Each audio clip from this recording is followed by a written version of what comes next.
Perkenalkan, nama saya Bayu Ardiansyah, NIM 125.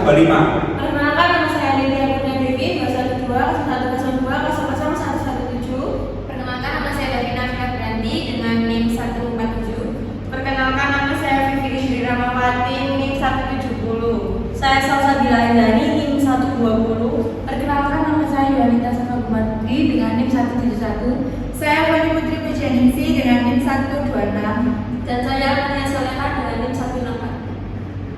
Penelitian kualitatif dan kuantitatif. Penelitian kualitatif adalah salah satu penelitian yang datanya tidak diperoleh melalui prosedur statistik atau dibentuk hitungan lainnya, tetapi datanya diperoleh dengan prosedur deskriptif. Penelitian yang tidak dimulai dari teori yang telah dipersiapkan sebelumnya, tetapi dimulai dari lapangan berdasarkan lingkungan alam. Penelitian kuantitatif ialah salah satu penelitian yang datanya dihasilkan melalui prosedur statistik, dihitung dan diukur. Penelitian ini dimulai dari teori yang sudah dipersiapkan sebelumnya. Penelitian ini digunakan untuk menguji hipotesis. Baik, di sini saya akan menjelaskan rumusan masalah penelitian. Nah, rumusan masalah penelitian ini merupakan sebuah pertanyaan ataupun pernyataan dalam penelitian yang digunakan dalam metode ilmiah agar dapat menemukan suatu jawaban melalui pengumpulan data dengan menggunakan teknik analisa data yang sesuai dengan tujuan penelitian.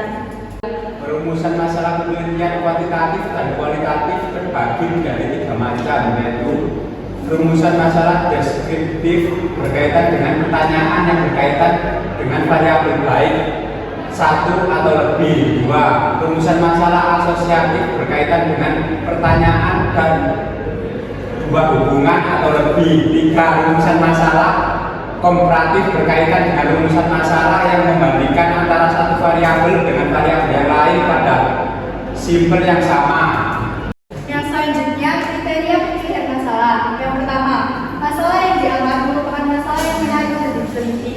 Yang kedua, masalah dapat dirumuskan secara jelas dan tidak bermakna ganda atau ambiguity. Yang ketiga, masalah tersebut dapat diuji melalui pengumpulan data dan analisis data. Masalah harus dapat diuji dengan metode empiris. Yang keempat, masalah yang dipecahkan sesuai dengan nilainya dan biaya yang tersedia. Ada beberapa pertanyaan yang perlu dijawab oleh seorang peneliti jika ingin mengetahui kelayakan masalah yang dipilih. Yang terakhir, kemampuan peneliti untuk melakukan penelitian terhadap masalah yang dirumuskan.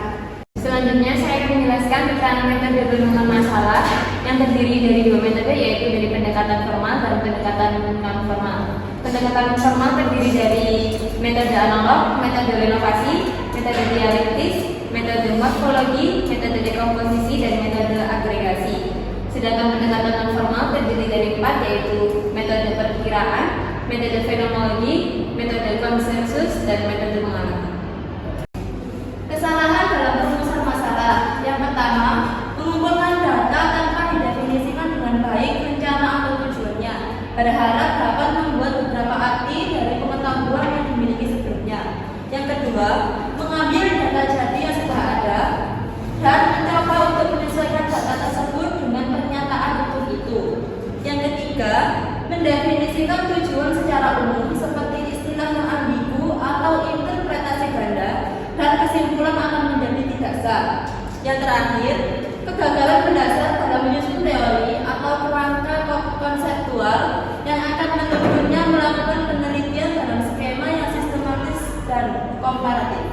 Selanjutnya yaitu strategi perumusan masalah dengan menggunakan metode 1. Perumusan masalah dalam mengekspresikan hubungan antar 2 variabel atau lebih. Yang kedua yaitu masalah dirumuskan secara jelas. Jika perumusan masalah dalam bentuk pertanyaan penelitian, maka pertanyaan penelitian itu mudah dipahami.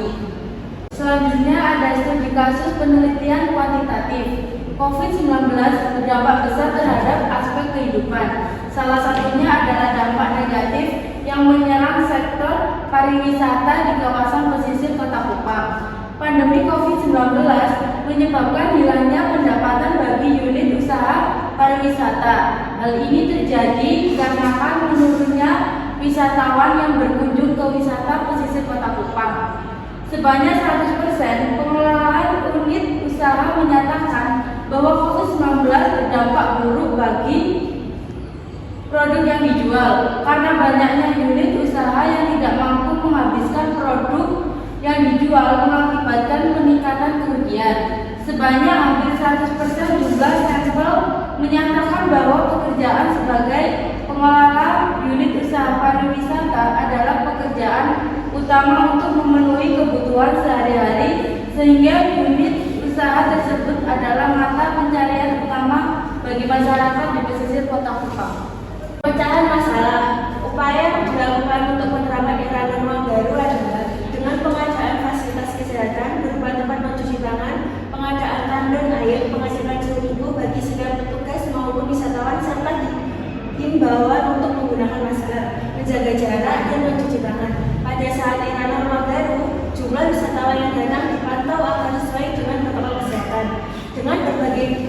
Dengan berbagi dalam dua fase, yakni pada fase pertama ini, fase yang dimana pada masa ini sudah mulai bosan dengan protokol, dengan mulai mendatangi wisata yang memiliki daya tarik. Dalam fase kedua, jalur transportasi mulai dibuka sehingga memudahkan para wisatawan yang ingin berwisata. Dengan begitu peluang kunjungan wisata akan meningkat. Studi kasus penelitian kualitatif di Desa Karangbong terdapat 2 orang tua yang memiliki anak dengan rasa canggung seperti sulit berinteraksi dan bergaul dengan lingkungan sekitar. Peran orang tua merupakan kunci terpenting dalam menghilangkan sikap canggung anak, sehingga anak tidak akan merasa dikucilkan di lingkungannya. Karena sifat canggung yang dimiliki anak akan membuat anak kehilangan banyak kesempatan dan kerugian. Nah, tadi teman saya sudah menjelaskan studi kasus mengenai penelitian kualitatif. Nah, di sini saya akan menjelaskan bagaimana memecahkan masalah dari studi kasus penelitian kualitatif. Rasa canggung disebabkan oleh kebutuhan sosial dan pengkondisian sosial. Diperlukannya usaha untuk mengarahkan diri anak untuk tidak terlalu fokus pada diri sendiri dan penilaian orang lain terhadap dirinya. Anak dengan kepercayaan diri yang lemah cenderung menanggapi segala sesuatu dari sisi negatif. Nah, untuk cara mengatasi agar anak tidak merasa canggung, yang pertama yakni kita harus memfokuskan anak pada apa yang dia lakukan.